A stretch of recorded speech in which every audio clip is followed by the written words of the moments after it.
दोस्तों, ये कथा इलाहाबाद में प्रयागराज क्षेत्र के संगम तट पर स्थित पुराण प्रसिद्ध लेटे हुए हनुमान जी के विषय में है। यह मंदिर धरती का एकमात्र मंदिर है जिसका विवरण पुराणों में विशद रूप से प्राप्त होता है। यही एकमात्र ऐसा मंदिर है जहां हनुमान जी के लेटे हुए रूप का विवरण मिलता है। अब आजकल तो अनेक मंदिर बन गए हैं जहां हनुमान जी को लेटा हुआ दर्शाया गया है। महाराष्ट्र के औरंगाबाद के समीप महेशमल में बना लेटे हुए हनुमान जी का विशाल मंदिर भी इसी श्रेणी में आता है। पुराणों में एक ही लेटे हुए हनुमान जी के मंदिर का विवरण प्राप्त होता है और वह है प्रयाग क्षेत्र के संगम तट पर स्थित इलाहाबाद के बड़े हनुमान जी का मंदिर ही है। जो प्रचलित कथा इस लेटे हुए हनुमान जी के मंदिर के विषय में प्राप्त होती है वह यह है कि रामा अवतार में अर्थात त्रेता युग में जब हनुमान जी अपने गुरु सूर्यदेव से अपनी शिक्षा दीक्षा पूरी करके विदा होते समय गुरु दक्षिणा की बात चली। भगवान सूर्य ने हनुमान जी से कहा कि जब समय आएगा तो वे दक्षिणा मांग लेंगे। हनुमान जी मान गए, किंतु फिर भी तत्काल में हनुमान जी के बहुत जोर देने पर भगवान सूर्य ने कहा कि मेरे वंश में अवतरित अयोध्या के राजा दशरथ के पुत्र राम अपने भाई लक्ष्मण एवं पत्नी सीता के साथ प्रारब्ध के भोग के कारण वनवास को प्राप्त हुए हैं। वन में उन्हें कोई कठिनाई ना हो या कोई राक्षस उनको कष्ट ना पहुंचाए, इसका ध्यान रखना। सूर्यदेव की बात सुनकर हनुमान जी अयोध्या की तरफ प्रस्थान हो गए। भगवान ने सोचा कि यदि हनुमान ही सब राक्षसों का संहार कर डालेंगे तो मेरे अवतार का उद्देश्य समाप्त हो जाएगा। अतः उन्होंने माया को प्रेरित किया कि हनुमान को घोर निद्रा में डाल दो। भगवान का आदेश प्राप्त कर माया उधर चली जिस तरफ से हनुमान जी आ रहे थे। इधर हनुमान जी जब चलते हुए गंगा तट पर पहुंचे तब तक भगवान सूर्य अस्त हो गए। हनुमान जी ने माता गंगा को प्रणाम किया तथा रात में नदी नहीं लागते यह सोचकर गंगा के तट पर ही रात व्यतीत करने का निर्णय ले लिया। हनुमान जी के हृदय में अपने गुरु की आज्ञा पालन का संदेश घुमड़ रहा था, अतः उन्हें नींद भी नहीं आ रही थी। अतः वह आसन लगाकर ध्यान अवस्था में विचार मगन हो गए। इधर माया ने जब उन्हें ध्यान अवस्था में देखा तो वह डर गई, क्योंकि यदि प्रातःकाल हो गया तो हनुमान जी अयोध्या अवश्य पहुंच जाएंगे तथा प्रण के दृढ़ निश्चय हनुमान जी अपना कार्य प्रारंभ कर देंगे। अचानक हनुमान जी का ध्यान टूटा।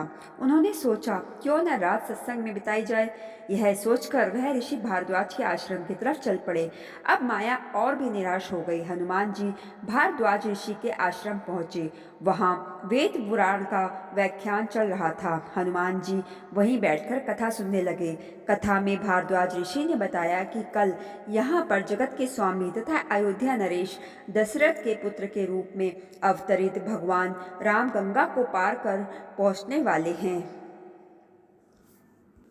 हनुमान जी प्रसन्न हो गए।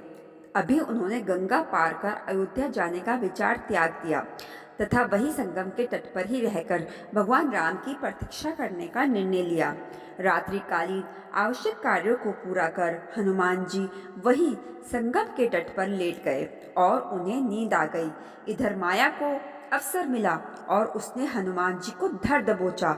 हनुमान जी घोर निद्रा में चले गए। इधर भगवान राम गंगा पार कर प्रयाग पहुंचे। उन्होंने हनुमान जी को सोते हुए देखा तथा उनको यह वरदान दिया कि इस सोए हुए हनुमान की मूर्ति के जो दर्शन करेगा उसे बिना किसी प्रयास के मेरी कृपा प्राप्त होगी। उस व्यक्ति को किसी तरह के भूत प्रेत या धोखा षड्यंत्र आदि का शिकार बिल्कुल नहीं होना पड़ेगा। उसके सारे शत्रु खुद स्वयं ही परास्त हो जाएंगे। इस तरह हनुमान जी को अमोघ वरदान देकर भगवान राम भारद्वाज ऋषि के आश्रम तथा अक्षय वट का दर्शन करते हुए आगे बढ़ गए। यह वरदान आज अक्षरश सत्य हो रहा है। इस पुराण प्रसिद्ध सिद्ध हनुमान मंदिर का दर्शन निश्चित ही समस्त बाधा कष्ट अरिष्ट आदि को शांत करता है। इधर प्रातःकाल जब गंगा देवी ने देखा कि एक प्राणी उनकी तरफ ही पांव फैलाकर सो रहा है तो उन्होंने अपने आप को अपमानित महसूस करते हुए हनुमान जी को डुबो दिया। सूर्यदेव ने जब प्रातःकाल अपने शिष्य हनुमान जी की यह दशा देखी तो उन्होंने गंगा को श्राप दे दिया कि तुम्हारा हृदय मैला है जो अज्ञानवश तूने एक सीधे साधे प्राणी को दंड दिया। तेरा सम्मान करते हुए हनुमान जी ने रात में तुम्हारे ऊपर से गुजरना अच्छा नहीं समझा और तुम दुर्बल बुद्धि उसे श्राप दे बैठी हो। जा, आज से तू प्राणियों के मरे शरीर एवं गंदगी ढोने वाली हो जाओगी। गंगा नदी के दूषित होने से संसार के समस्त देव संबंधी एवं शुभ कार्य बाधित होने लगे।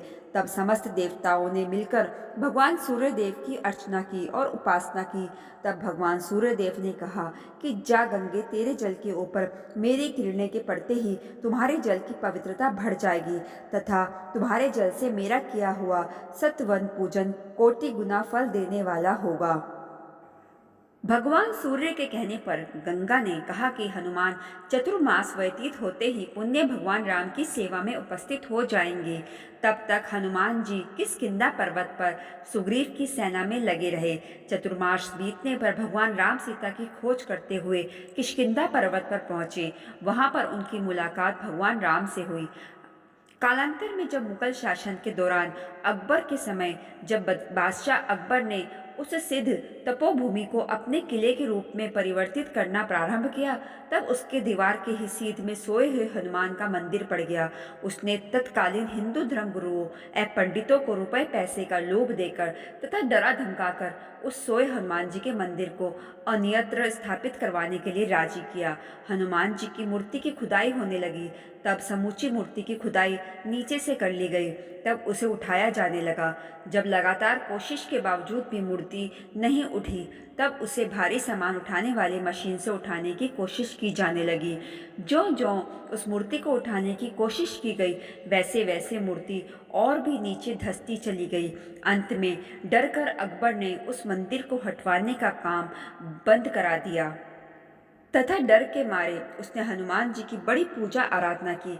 आज भी उसके उतने बड़े भव्य किले की दीवार हनुमान जी के मंदिर की तरफ टेढ़ी ही है। एक मान्यता और है इस मंदिर के बारे में। इस मान्यता के पीछे राम भक्त हनुमान के पुनर्जन्म की कथा जुड़ी हुई है। लंका विजय के बाद बजरंग बली जब अपार कष्ट से पीड़ित होकर मरणासन अवस्था में पहुंच गए थे, तो मां जानकी ने इसी जगह पर उन्हें अपना सिंदूर देकर नया जीवन और हमेशा आरोग्य व चिरायु रहने का आशीर्वाद देते हुए कहा कि जो भी इस त्रिवेणी तट पर संगम स्नान पर आएंगे, उसको संगम स्नान का असली फल तभी मिलेगा जब वह हनुमान जी के दर्शन करेगा। यहाँ स्थापित हनुमान की अनूठी प्रतिमा का प्रयोग का कोतवाल होने का दर्जा भी हासिल है। आमतौर पर जहाँ दूसरे मंदिरों में प्रतिमाएं सीधी खड़ी होती हैं, वहीं इस मंदिर में लेटे हुए बजरंग बली की पूजा होती है। पौराणिक कथाओं के मुताबिक लंका विजय के बाद भगवान राम जब संगम स्नान कर भारद्वाज ऋषि से आशीर्वाद लेने प्रयाग आए, तो उनके सबसे प्रिय भक्त हनुमान इसी जगह पर शारीरिक कष्ट से पीड़ित होकर मूर्छित हो गए। पवन पुत्र को मरणासन देख माँ जानकी ने उन्हें अपनी सुहाग के प्रतीक सिंदूर से नई जिंदगी दी और हमेशा स्वस्थ एवं आरोग्य रहने का आशीर्वाद प्रदान किया। माँ जानकी के द्वारा सिंदूर से जीवन देने की वजह से ही बजरंग बली को सिंदूर चढ़ाए जाने की परंपरा है। संगम आने वाला हर एक श्रद्धालु यहाँ सिंदूर चढ़ाने और हनुमान जी के दर्शन को जरूर पहुँचता है। बजरंग बली के लेटे हुए मंदिर में पूजा अर्चना के लिए यूं तो हर रोज ही देश के कोने कोने से हजारों भक्त आते हैं, लेकिन मंदिर के महंत आनंद गिरी महाराज के अनुसार राष्ट्रपिता महात्मा गांधी के साथ साथ पंडित नेहरू, इंदिरा गांधी, राजीव गांधी, सरदार वल्लभ भाई पटेल और चंद्रशेखर आजाद जैसे तमाम विभूतियों ने अपने सर को यहाँ झुकाया, पूजन किया और अपने लिए और अपने देश के लिए मनोकामनाएं मांगी। यह कहा जाता है कि यहाँ मांगी हुई मनोकामना अक्सर पूरी होती है।